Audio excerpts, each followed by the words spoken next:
What's up, guys? This is Grub here from the 101 Stores Project. I got Ephraim and Jer, my business partners. We're all part of the 101 Stores Project, and this is our very first podcast episode. We're super stoked to be talking to everyone listening. And first of all, we want to thank everybody for giving your attention to us. I know you're probably busy, but hopefully we can bring you some really valuable content from our past experiences and from what we're doing from now on and moving forward. So what we want to do today is just do a quick intro, kind of a brief summary of what we've done in the past and kind of how we've got to this point. So I'm just going to ask Jer and Ephraim same questions. Let's go with Ephraim first. Ephraim, anything you want to say before we get started?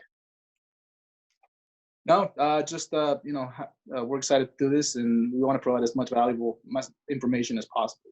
So, awesome, yeah, for sure. All right, Eve, what was your first taste of e-commerce? Well, the first thing I sold online, which was kind of weird, was one of those elephants that are those stuffed animal elephants that you see on AliExpress and super popular. That's the first thing I saw when I was doing research, and I was like, I'm gonna try to sell one of these, and that's honestly the first thing I sold. I sold a couple of those, and that was my first taste. I was like, hey, if I can sell this, I can probably sell some other stuff, because I had no interest. Did you sell on like eBay, Amazon? What did you sell on? No, I set up a little landing page, like in one day. I just set up a little landing page and started running some ads, and I sold a few, and I was like, I'm gonna try some other stuff. How many years ago was that? Well, I think you're freezing up. That was like 3 years ago. 3 years ago? Okay, cool. So what was your first real success then after the elephants? After that, I started playing around with a bunch of other products that didn't do as well, but it's when I started selling stickers on a sticker website that I had, and that actually generated some decent revenue. And that's kind of when I got hooked on it. How about as an entrepreneur, Ephraim? What was your first business success as an entrepreneur, even before e-commerce? Oh, my business, web design. I started doing web design like 10 years ago, right out of college. And that was my first business. And I did that for like 3-4 years. And it was a pretty good lifestyle that I could work from home and just do my own thing. Awesome. That's sweet. So then you sold those, you have the sticker businesses. What was kind of your first failure you think you had with the sticker business, since, it sounds like that one took off a little bit?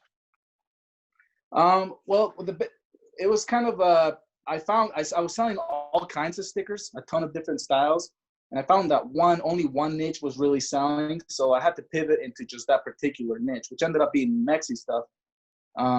But yeah, I mean, I saw all kinds of trying to get different niches, and really only saw one that stuck. So I had to change the entire website to just that one niche. And that's interesting. I think that's a good learning curve. Like, I think as entrepreneurs, we all have to learn from our failures, and sounds like you pivoted from a failure. Like I hear that all the time, but it's so true, Yeah. Action usually brings clarity. So you just got to start doing something, and then things kind of work out as you start doing it. Yeah, absolutely. And then tell us what you're doing right now. Some of your main stores you have going on. So right now I have Mexi stuff, and then Guacon, which is an avocado theme website. And I'm playing around with some other stores for selling bags and just different niches, but and mostly just 101 what we got going on, trying to get that to scale and hit different markets. For sure. All right, cool. That's a good little background. Jer, what about you? What was your very first taste into e-com or entrepreneurship? Yeah, first taste was back when I was in high school. Actually, I would buy used golf clubs and resell them on eBay. So that kind of got me a little bit of an appetite for it. Made a few $100. But no, my first experience as an entrepreneur, this was, after I'd been married for a while, after the 2008 crisis. I was actually selling houses before that, and then because the market was so bad, I had to get a job and I was testing software. I ended up getting laid off from that, and it was pretty much do or die mode. I was about to lose my house. I'm a young married guy with a couple of babies, and so that pretty much just forced me into this, situation where I'm like, I got to figure something out. So I started my first online business. It was selling weight loss products, actually. And I began with just eBay. This was kind of before Shopify and even before Facebook ads, really. I was using Google ads, and that just worked out really well for me and got me super excited to just keep trying other things. And one of my more well-known businesses is called Beloved Shirts, belovedshirts.com. And that one's still running. And I started in 2013. We were on Shark Tank season 7, episode 21, I believe. But yeah, that was really fun. There was a lot of growing pains, failures that happened. But yeah, from there, I've started a couple others, and now on to 101 stores with you guys. Super pumped for it. Cool. What was like the highest high and the lowest low with Beloved? So highest high, I would probably say Shark Tank was super exciting. We did a collaboration with Katy Perry, which was really fun. We got to even film some videos in her house, and no, there was some really good moments for Beloved, and some of the lowest points were scaling too quickly. I wasn't very focused on the finances. I ended up getting a huge warehouse. We kind of made our own little fantasy factory, and had at one point that we had about 20 employees here in Utah. Tried to make the products ourselves, but that we quickly learned how bad we were at manufacturing. So, there's a lot of growing pains with it. I even had a couple years where instead of making a profit, I lost a lot of money. So it was an eye opener, but I'm grateful for the experience. Going through those failures taught me so much, and I'm just excited to use what I've learned in any other store that I launch. Yeah, for sure. So Jer and Eve, what are some, pieces of advice for, or I guess Jer, what are some pieces of advice you have for people just kind of getting into this? Okay. You mean getting into e-commerce specifically? Yeah, e-commerce, entrepreneurship. Yeah, so I would say don't take unnecessary risks right in the beginning. I've tried that in the past. Really, you don't need a lot these days to get started. With Totally. Beloved, for example, I think I started that business with just $300. I was ordering some samples through Alibaba, got the samples, used that to hype up people on Instagram. In fact, even before we got the samples, we were hyping people up with just Photoshop concepts. So I started to build an email list that way. And in fact, the Beloved business model was made to order. We were one of the early print on demand companies. And from there, we didn't even need to invest in inventory. Of course, I think it's good to invest in inventory for a lot of businesses, but the point is don't go too hard, too fast. Just ease into it, and don't be scared either. Just start it, like you're going to pivot, you're going to fail, but that's the best advice I could give from my point of view. Nice. Well, I guess I'll go next. So yeah, my very first taste of e-commerce and entrepreneurship was kind of at the same time.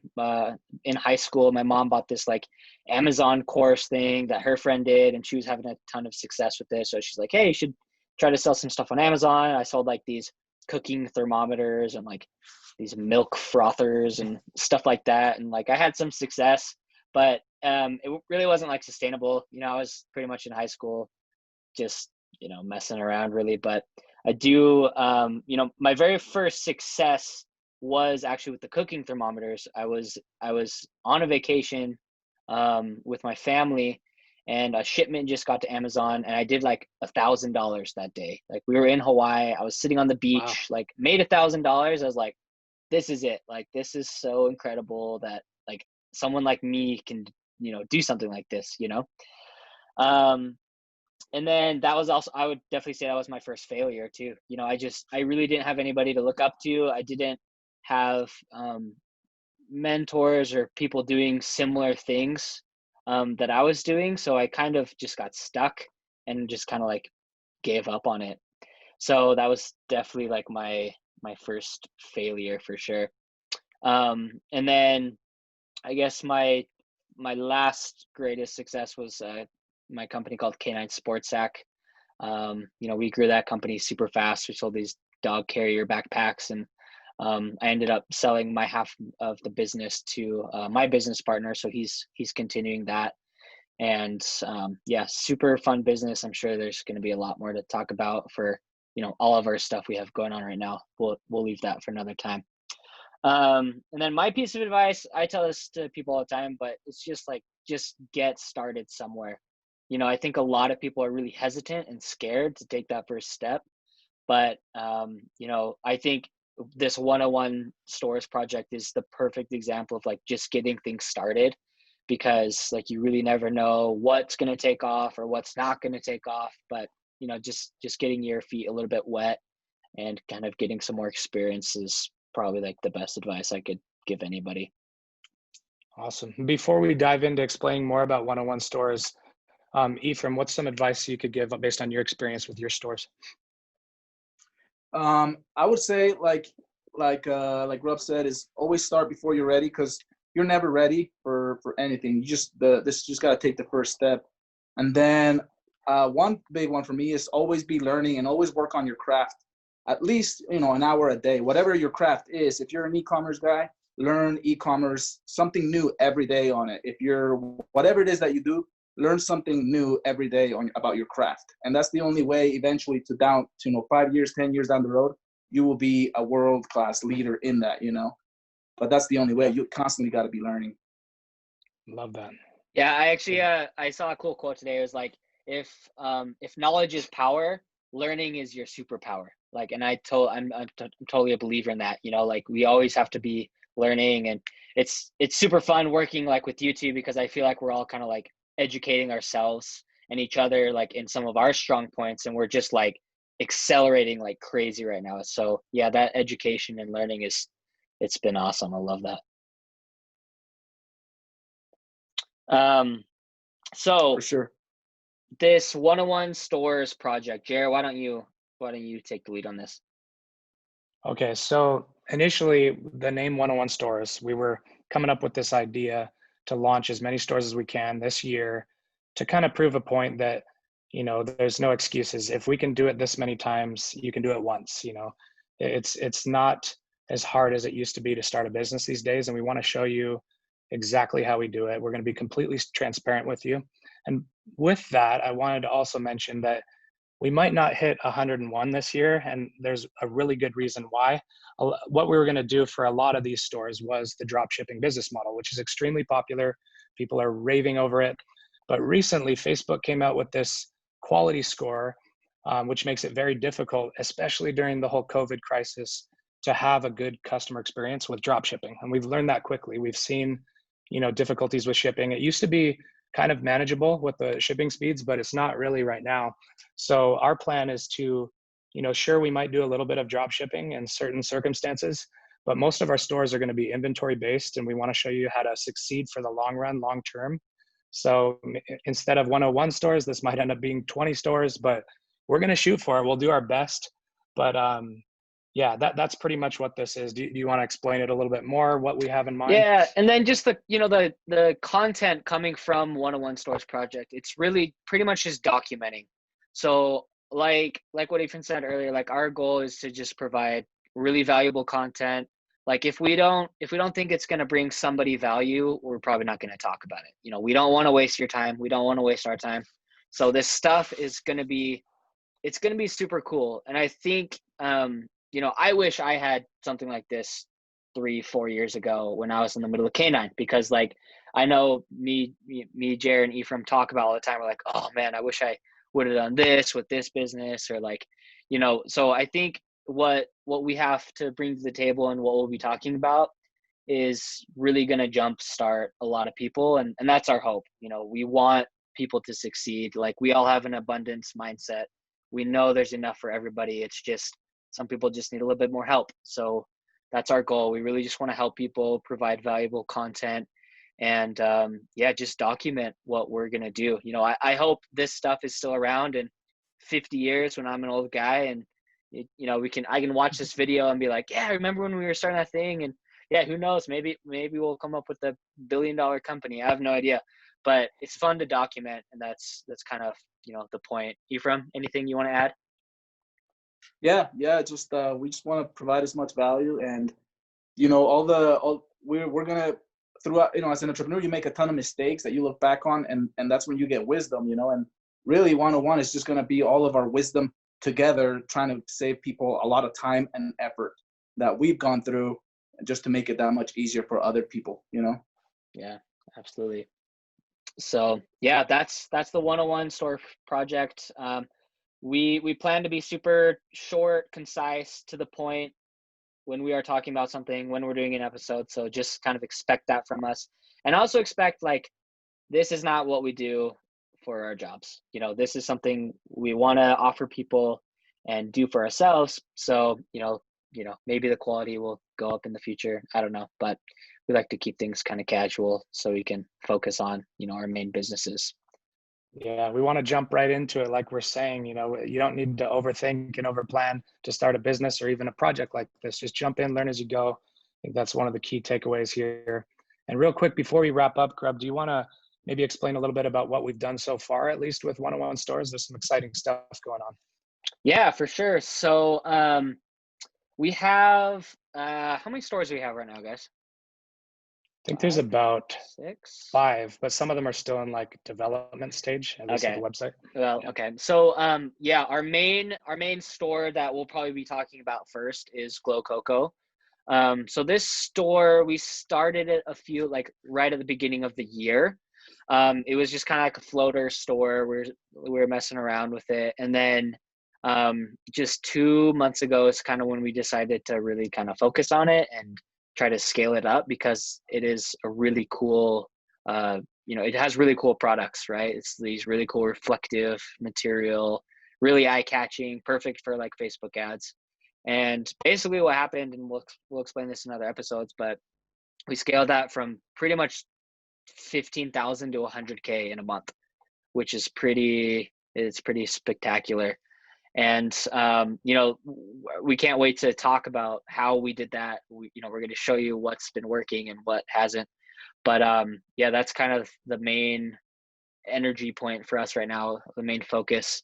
But once that one's rolling, we're bringing in inventory now. We're going to show you what that looks like. It does get a bit more complex, but the potential goes way, way up. And that's exactly what we're going to show you. We want to show you how to do it and what it looks like. Yeah, and keep in mind what we're doing here with one store, for example, is manageable for anybody to do all by themselves. But because we're doing it with so many stores, we have developed a team. We have a team of customer service, admin operations, where we're more focused on the business development and the marketing side. But we want to basically show you that you can also do this yourself all on your own for 1 or 2 stores. But realistically for us, we do have a team, and we'll let you know a little bit more about what they do too. So so that's what to expect. And thanks for tuning in, you guys. We hope you like this content. This one's kind of a boring episode, no true value, but we'll get there. We just wanted to kind of introduce ourselves, so we hope you follow along, and feel free to reach out to us, ask questions, engage. There's some cool tools that we have that you can actually send us in questions, like with voice text. We can throw it in the podcast. We want to do that kind of stuff. So thanks for tuning in, and we'll catch you next time.